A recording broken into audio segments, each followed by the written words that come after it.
Hello, my name is Mmachi O Dimoriaku, and I currently live in Sawyersville, Pennsylvania.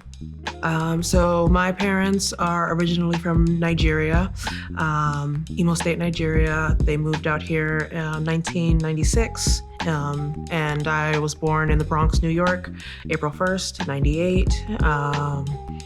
I lived in the Bronx for my first 18 years of existence. In high school, I went to Dream Yard Preparatory School in the Bronx, and that was like my arts area. I'm an actress, I'm a singer, I'm a dancer, currently out of commission for that.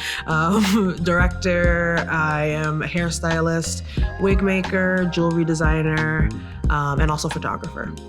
Yeah, so high school, senior year was like college season. I'm looking to go somewhere. I don't know where I want to go. I was actually originally planning to go to Shenandoah University, auditioned there, didn't get in. Wasn't until Wilkes came by as recruiters, and they offered me like a part-time scholarship. The scholarship was for like just general tuition and fees. And I sent in my audition for the theater program and got in. Moved out here in 2016 and have just been like in this like teeter-tottering of like, oh, you can be here or we can go somewhere else or we can just figure out as we go along. Didn't really feel like I was in like my space just yet. Graduated in 2020 and moved back to New York for a little bit. Then got a job in Ohio for my first theater contract. And while I was out there, I just kept on seeing like so many of my friends who were natives here or who were just like passing through for the time, doing a lot of shows, getting into a lot of different avenues of theater, and I wanted to be a part of that. So after I was finished with my Ohio contract, I came back and moved to Sawyersville. Seeing my friends do shows like Once on This Island, starting up their own cabarets and like having music events. Some of my friends are like in bands out here now, and seeing them get to do their own make their own space in this like what seems like a vacuum of nothing, but it's a lot that can be done around here. It gave me the jealous bug in a good way, and it made me just want to be a part of that in my own way. But I didn't really know how to make it my own. I just knew that I love to act, I love to sing, I love to dance, I love to make things with my hands, I love making wigs, I love making jewelry.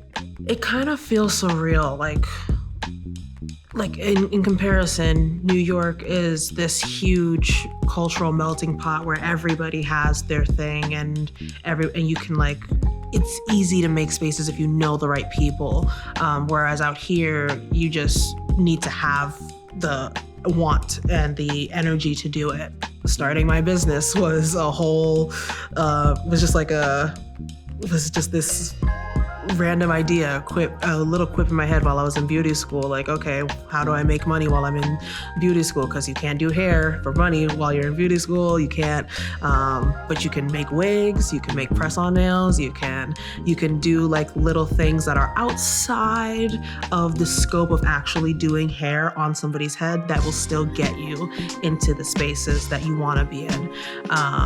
So yeah, that's kind of how I took this area. I just was like, okay, what do I do? What can I do to get my name out there, get myself out there, and just to like kind of get that snowball rolling.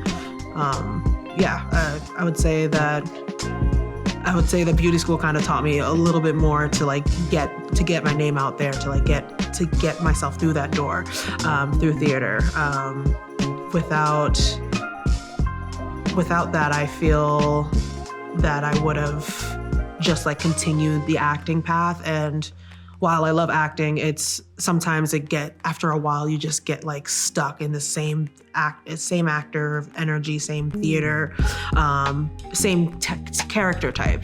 And I didn't want to be in the same character type for like the rest of my life. I wanted to have variety.